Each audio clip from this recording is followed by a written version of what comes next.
Jacques Wagner zomba, de Nicolas Ferreira. E sua resposta deixa o Senado em choque. Brasília amanheceu sob um céu cinzento naquela quarta-feira.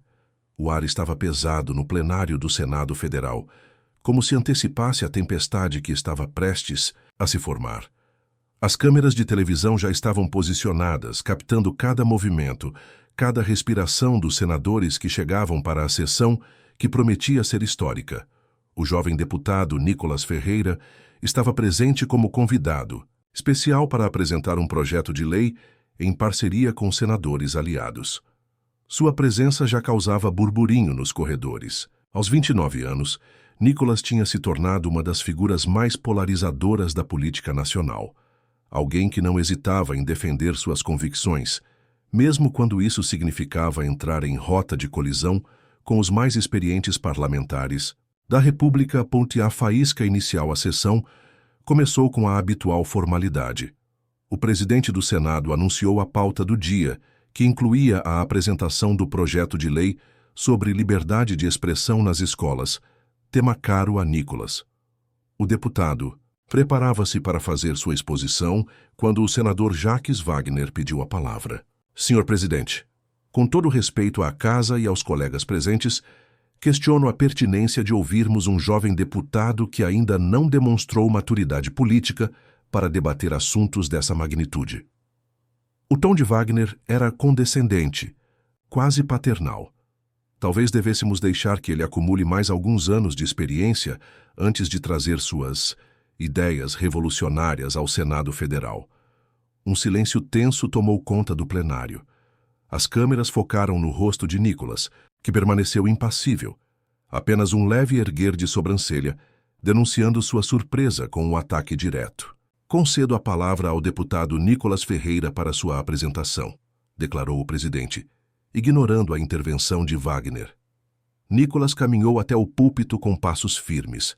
Agradeço a oportunidade, senhor presidente, e agradeço também ao senador Wagner por sua preocupação com minha idade e experiência.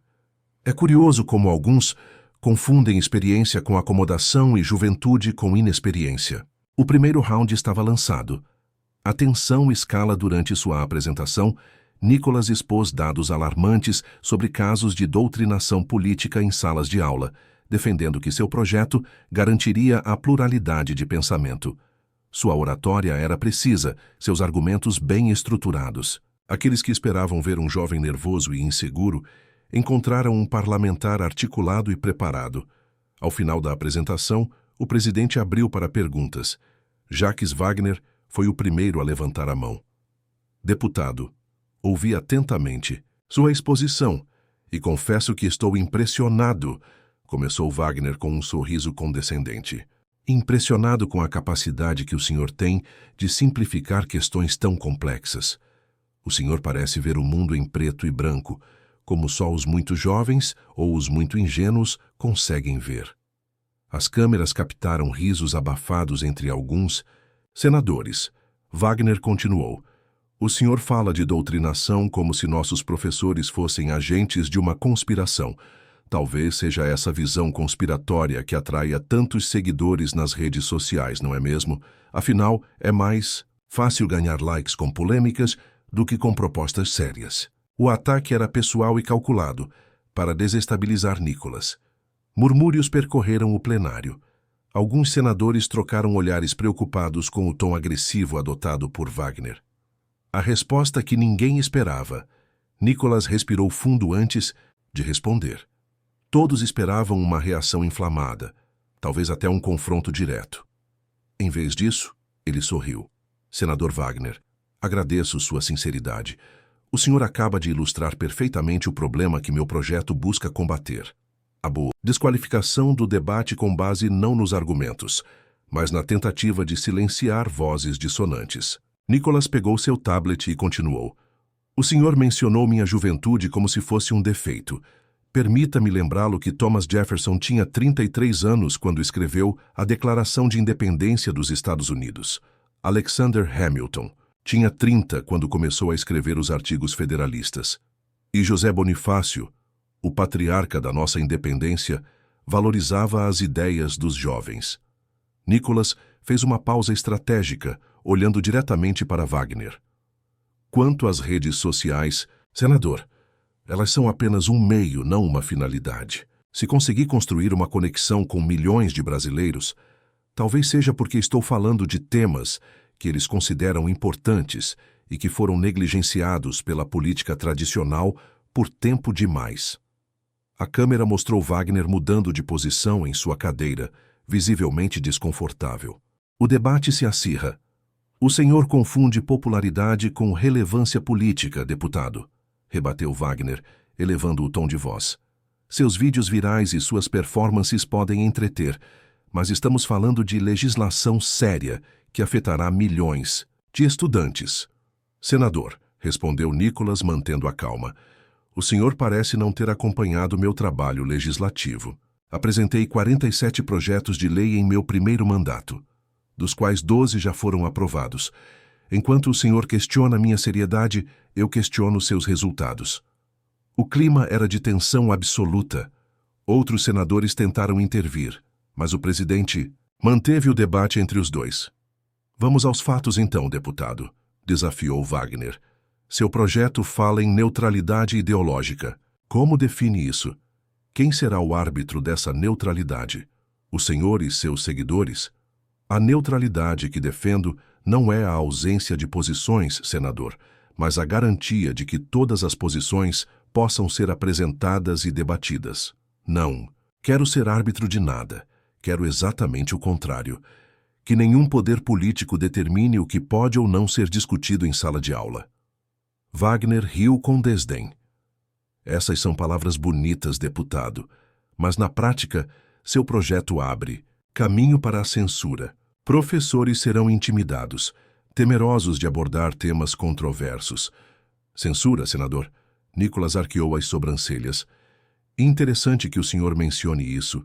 Tenho aqui uma compilação de casos onde professores foram punidos por apresentar visões conservadoras em sala de aula.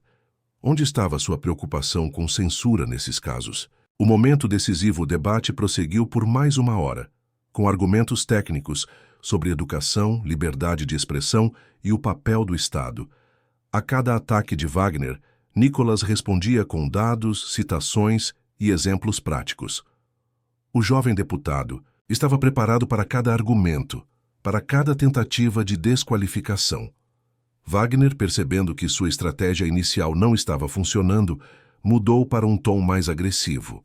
O senhor e seus aliados estão criando um problema que não existe para justificar uma solução autoritária. Isso tem nome: populismo. Nicolas permaneceu calmo. Senador, chamar um problema de inexistente não o faz desaparecer. Tenho recebido milhares de relatos de pais e alunos preocupados. São essas pessoas que represento aqui. E se dar voz a elas é populismo, então talvez precisemos repensar o significado dessa palavra. A tensão atingiu seu ápice quando Wagner, visivelmente frustrado, atacou. O senhor se apresenta como defensor da liberdade, mas representa o que há de mais retrógrado na política brasileira. Sua suposta defesa da família e dos valores tradicionais não passa de uma cortina de fumaça para promover uma agenda de exclusão. Um murmúrio percorreu o plenário. Wagner havia cruzado uma linha, transformando um debate político em um ataque pessoal. O presidente do Senado estava prestes a intervir quando Nicolas pediu a palavra. A virada. Senador Wagner, começou Nicolas, sua voz calma contrastando com a agitação do plenário. Eu poderia responder à sua provocação com outra provocação. Poderia questionar sua trajetória, suas alianças, suas contradições. Mas não farei isso. Nicolas deu alguns passos à frente, olhando não apenas para Wagner, mas para todos os presentes. Em vez disso, quero agradecer-lhe. Sim, agradecer. Porque o senhor acaba de demonstrar precisamente por que este projeto é necessário. O senhor tentou desqualificar-me por minha idade, por minha popularidade nas redes sociais, pelos valores que defendo. Em nenhum momento engajou-se com os argumentos que apresentei. O silêncio no plenário era absoluto agora. Até mesmo Wagner parecia surpreso com a direção que Nicolas estava tomando. Este é exatamente o problema que enfrentamos em nossas escolas e universidades. Ideias são desqualificadas não por seus méritos, mas por quem as professa. Alunos são ridicularizados não por estarem errados, mas por ousarem questionar o consenso estabelecido. Nicholas fez uma pausa, olhando diretamente para as câmeras. Este projeto não é sobre impor uma visão de mundo. É sobre garantir que todas as visões possam ser expressas e debatidas com respeito. É sobre ensinar nossos jovens a pensar criticamente, não a repetir slogans. Voltando-se para Wagner, concluiu: "E se isso é ser retrógrado, senador, então talvez precisemos reexaminar o que consideramos progresso." O impacto discurso de Nicholas foi recebido com um silêncio momentâneo, seguido por uma onda de aplausos que surpreendeu a todos. Senadores de diferentes partidos levantaram-se, reconhecendo não necessariamente concordância com as ideias do deputado, mas o respeito pela forma como havia conduzido o debate. Wagner, pego de surpresa pela reação da casa, tentou uma última investida. "Belas palavras, deputado, mas ainda não respondeu à questão fundamental. Quem vai decidir o que é doutrinação e o que é educação?" Nicholas sorriu. "Essa é a pergunta certa, senador. E a resposta não sou eu, não é o senhor, não é o governo. São os professores, os pais e os próprios alunos, em um diálogo aberto e respeitoso. Meu projeto não cria um tribunal de ideias. Cria salvaguardas para que esse diálogo possa existir sem intimidação, sem perseguição." O presidente do Senado, reconhecendo a importância histórica do momento, fez algo incomum. Pediu que ambos, Wagner e Nicholas, apertassem as mãos antes do encerramento da sessão. Wagner hesitou por um momento, mas dirigiu-se a Nicholas.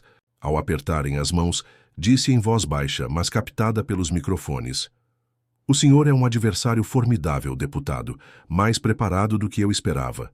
Nicholas respondeu com respeito: "A República se fortalece com o debate honesto, senador, mesmo quando discordamos."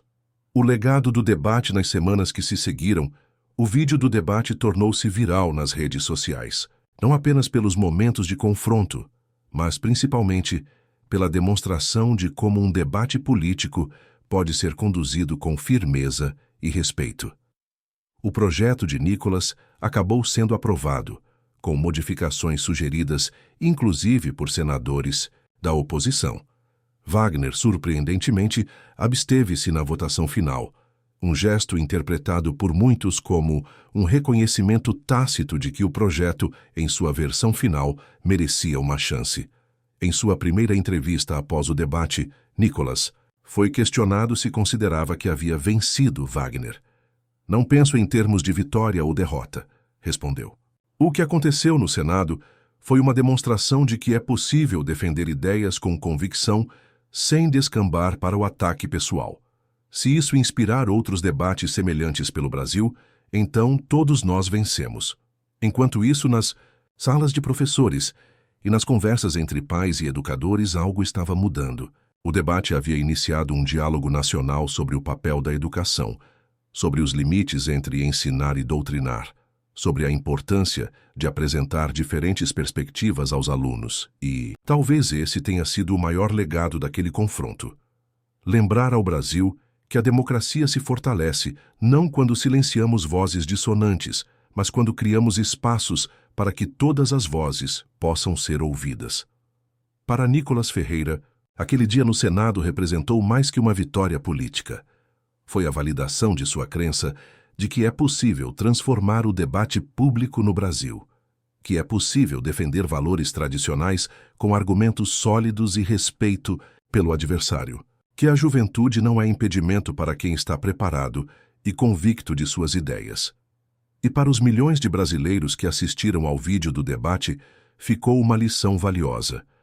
Em um tempo de polarização extrema, de cancelamentos e ataques pessoais, ainda há espaço para o verdadeiro debate democrático, aquele em que ideias, não pessoas, são o centro da discussão. O vídeo terminou se tornando um caso de estudo em universidades, um exemplo raro de como confrontos políticos podem elevar, em vez de degradar, o nível do discurso público. Em sua última cena, vemos Nicholas saindo do Senado cercado por jornalistas. "Deputado, o senhor esperava essa reação do senador Wagner?" Nicolas sorri. Esperava resistência às ideias que defendo, sim, mas o que aconteceu hoje foi mais importante que qualquer embate pessoal. Demonstramos que é possível discordar sem desrespeitar, confrontar sem demonizar. E se esse exemplo se espalhar pelo Brasil, teremos dado um passo importante para curar as feridas da nossa democracia. Enquanto Nicolas se afasta, a câmera mostra Wagner observando-o de longe, com uma expressão pensativa. O veterano político parece estar reavaliando não apenas seu jovem adversário, mas talvez suas próprias convicções sobre como o debate político deve ser conduzido. E assim, o que começou como uma tentativa de humilhar um jovem parlamentar transformou-se em um marco na história recente do legislativo brasileiro, um lembrete de que, mesmo nos embates mais acirrados, a dignidade e o respeito podem prevalecer. Se você gosta dos vídeos e apoia o deputado Nicolas Ferreira, deixe seu like o joinha no vídeo e se inscreve no canal. Até o próximo vídeo.